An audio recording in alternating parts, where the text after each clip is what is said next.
In today's lesson, I will give instruction on how to write a verbatim report. This is an important lesson because you will write a verbatim of a ministry encounter later in the quarter. Hello, this is Steve Googe, and I look forward to what we will learn today in Supervised Ministry 302. What will you learn in this narrated PowerPoint? You will learn how to earn extra credit for this course. This will be an optional exercise, but available to every student. You will learn the definition of a verbatim report. You will learn the 4 sections of a verbatim report when you're writing the report for submission as an assignment, and then you will learn how to write the verbatim report by putting all the component parts together. What is a verbatim report? Well, it is a careful reporting of a conversation during any ministry event of your choosing. The verbatim report includes a transcript of the communication which occurred during the event. It is important to write the dialogue as soon after the ministry event as possible. A satisfactory verbatim report has 4 major sections. First, an introduction. Then the verbatim transcript, what was actually said, an evaluation, and last, theological reflection. This information is also in your syllabus, so you might want to look at your syllabus and have it in front of you perhaps as I go through this part of the presentation. An example of a verbatim report is posted on the home page of your course management system, sometimes referred to as a virtual learning system. The example is too long for your assignment, but it is an excellent model for you to follow. Now let me describe how to write a verbatim report. The assignment requires you to have a ministry conversation. It's what the verbatim records. It's a conversation, and you need to have it within the context of your placement. You'll write the verbatim report reflecting what was said in the conversation. Now, how can you earn extra credit? Well, class presentation of a verbatim for peer evaluation is an optional way to earn extra credit in this class. In posting a verbatim before your class members, students will take a giant leap in improving their competencies as a minister.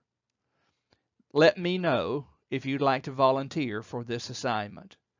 Completing this optional assignment can add as many as 5 total points to your final grade. Writing a verbatim report. The format for the paper must be followed precisely as it is outlined in the course syllabus and on this slide. Note the syllabus for the due date. Late papers will not be accepted without a substantial penalty. No paper will be accepted after the 9th week. Please remember that. The report must be typewritten using a PDF or Microsoft Word document. Number 2, include a cover page by using the cover sheet template that's provided on the front page of your course management system. The paper should be a maximum length of 6 pages. Divide the verbatim report into 4 sections. The 4 sections are introduction, the verbatim transcript itself, evaluation, and theological reflection.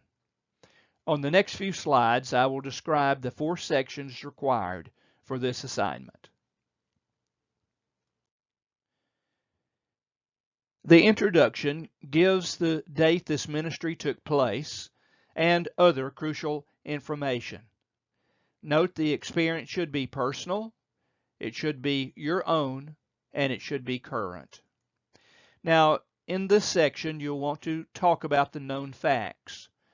Provide the reader with the known facts you had before the experience began. And then the purpose of the conversation. Describe the person or persons involved in the conversation or the situation of ministry as it presented itself, and the purpose of the conversation. What was its purpose?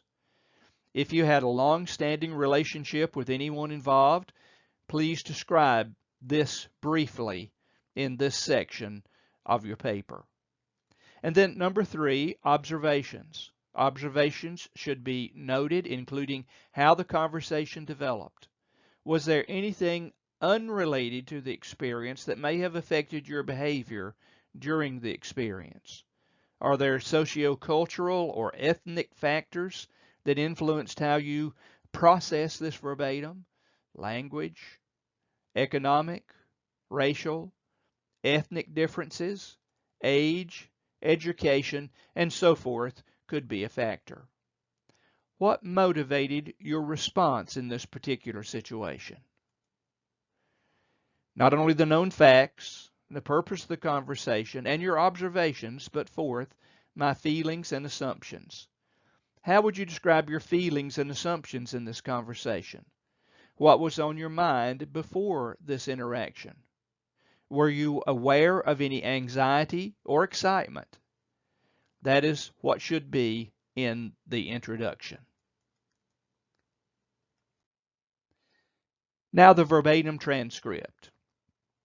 Sit down as soon as possible after the encounter, after the conversation, and jot down a stream of key words that will help you remember the sequence of the conversation.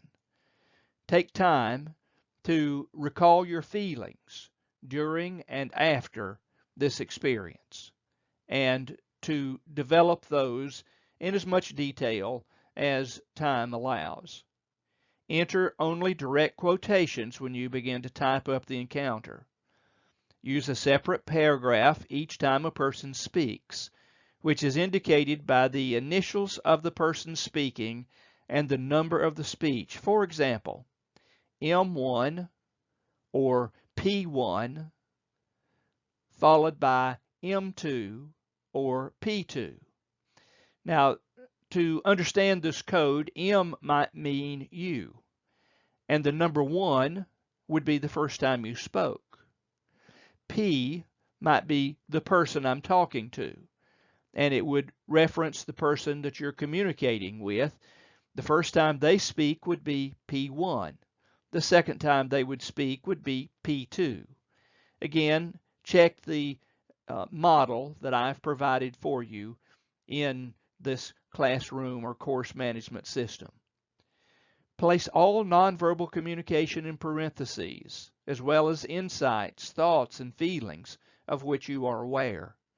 Note periods of silence and places where you cannot remember the exact words. That's okay. Just record that. Now note, only provide the most critical aspects of the conversation. It's understood that you will not be able to remember a conversation word for word, but try to restate it in as much clarity as possible, writing down what you remember as best you can.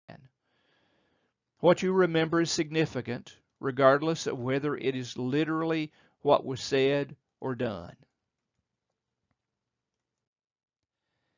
Now, in the evaluation, you will have 4 parts. First, an analysis. An analysis of the conversation should reflect your understanding of what actually happened in the ministry situation. The spiritual assessment. This section reflects on your ministry encounter. Assess it. And these are some of the things that you'd want to look at in terms of the assessment. What aspects of your own faith were explored, challenged, or reaffirmed? What have you learned from this experience? What might you be able to do to help this person grow socially, emotionally, and most importantly, spiritually? How did you or will you follow up on this situation? Now, self-critique.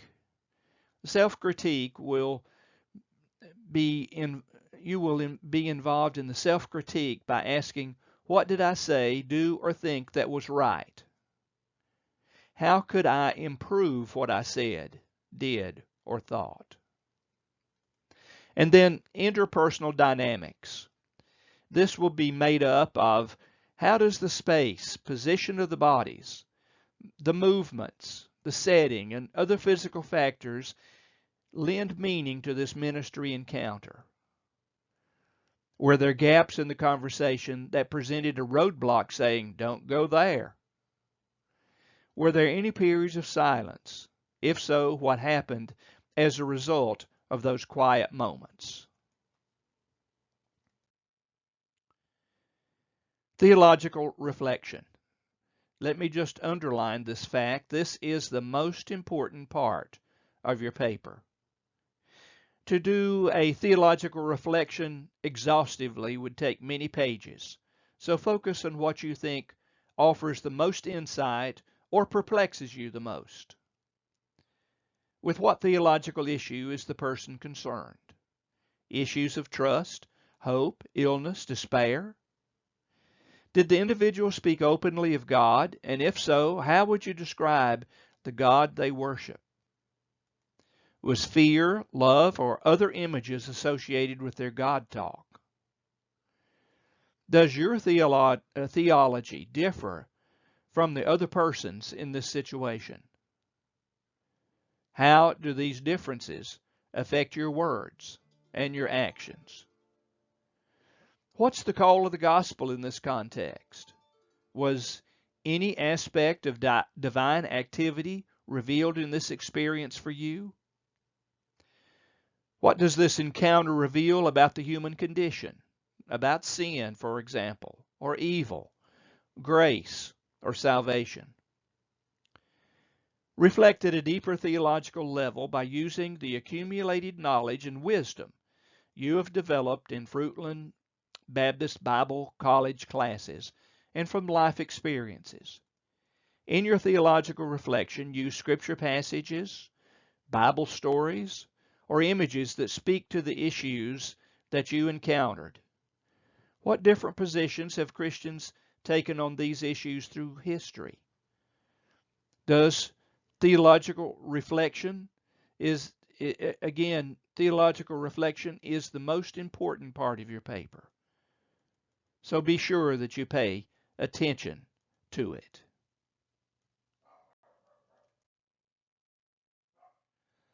This concludes this lesson on writing the verbatim report. If you have questions, feel free to contact me for clarification.